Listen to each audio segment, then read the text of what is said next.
5, scene 1. I'm gonna be the second clown and also the first clown.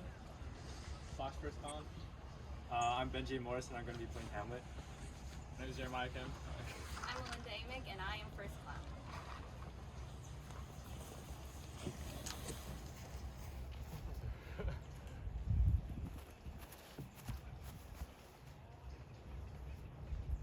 Is she to be buried in Christian burial that willingly seeks her own salvation?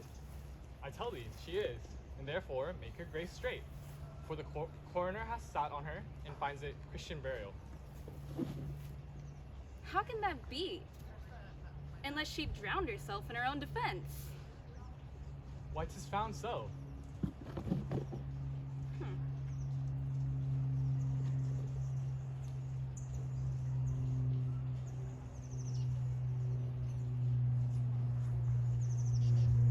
It must be self-indendo.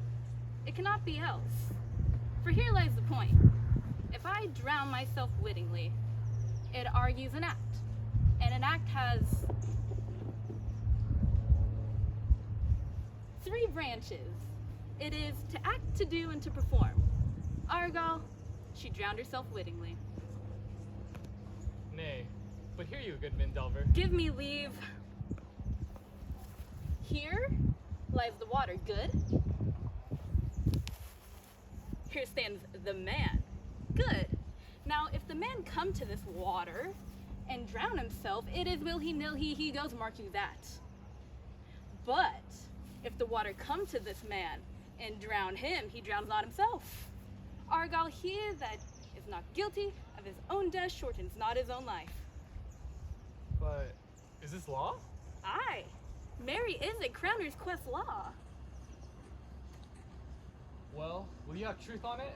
If she had not been a gentlewoman, she should have been buried out of Christian burial. Why, there thou sayest, and more pity that great folk should have counted in this world to drown or hang themselves.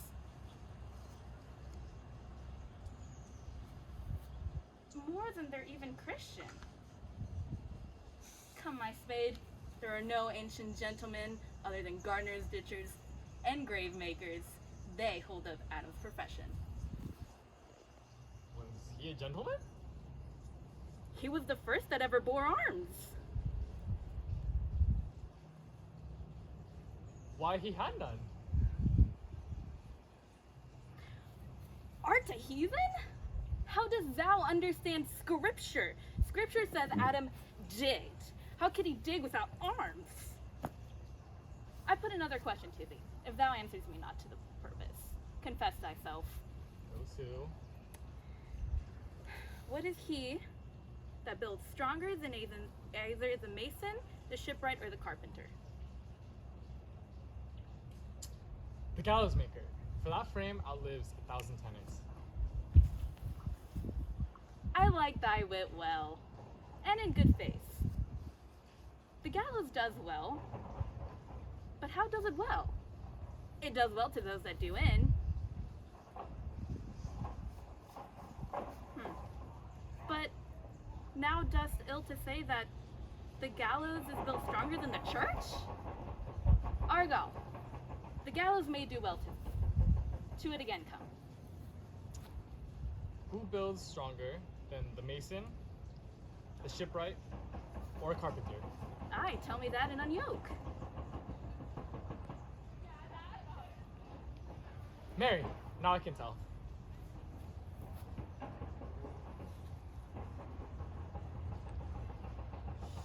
Math, I cannot tell.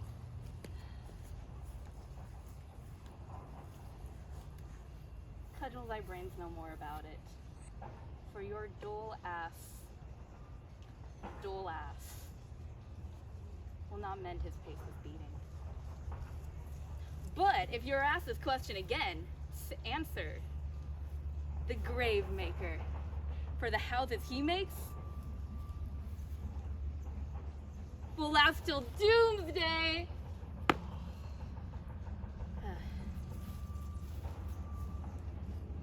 I will go to yon and fetch me another stube of liquor.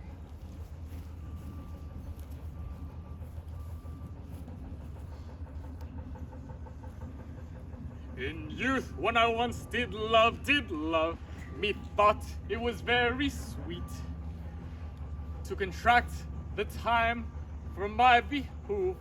Oh, methought there was nothing meet. Has this fellow no feeling in his business, but he sings at Graveman?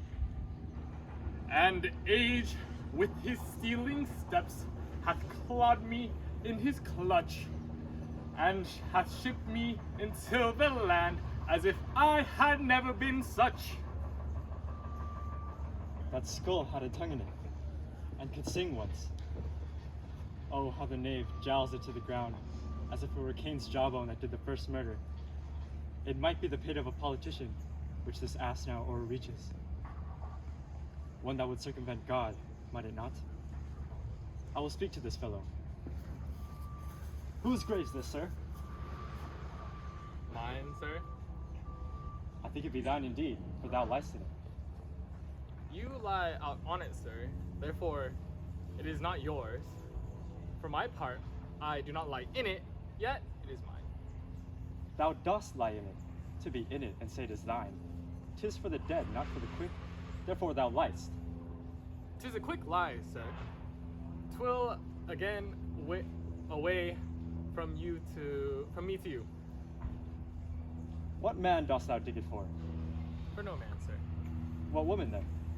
For none neither. Who is to be buried in it? For one that was a woman, but God rest her soul, she is dead. How absolute the knave is. I must speak by the card, or equivocation will undo me. How long will a man land the earth ere he rot? In faith, if he be not rotten before he die, as we have many pocky corpses have nowadays,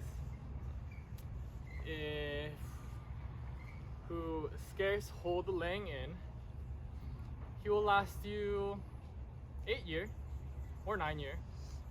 A tanner will last you 9 year. Why he more than another? Why? His hide is so tanned from his trade that it will keep out water a great while. And your water is a sorely care of your whoresened body. Here's a skull now. This skull hath lain in the earth 23 years. Whose was it? A horse and mad fellow's it was. Whose do you think it was? Nay, I know not. A pestilence on him, a mad rogue. I poured a flagon of Rhenish on my head once. This same skull is the skull of Yorick, the king's jester. This? Even that. Let me see. Alas, poor Yorick. I knew him, a fellow of infinite jest, a most excellent fancy. He hath borne me on his back 1,000 times. And now, how abhorred in my imagination it is. My gorge rims at it. Here hung those lips I kissed I know not how oft. Where be your jibes now? Your gambols, your songs, your flashes of merriment that were wont to set the table on a roar? Not one now to mock your own grinning? Quite chapfallen. Now get you to my lady's chamber, and tell her, let her paint an inch thick, but to this favor she must come. Make her laugh at that. And scene.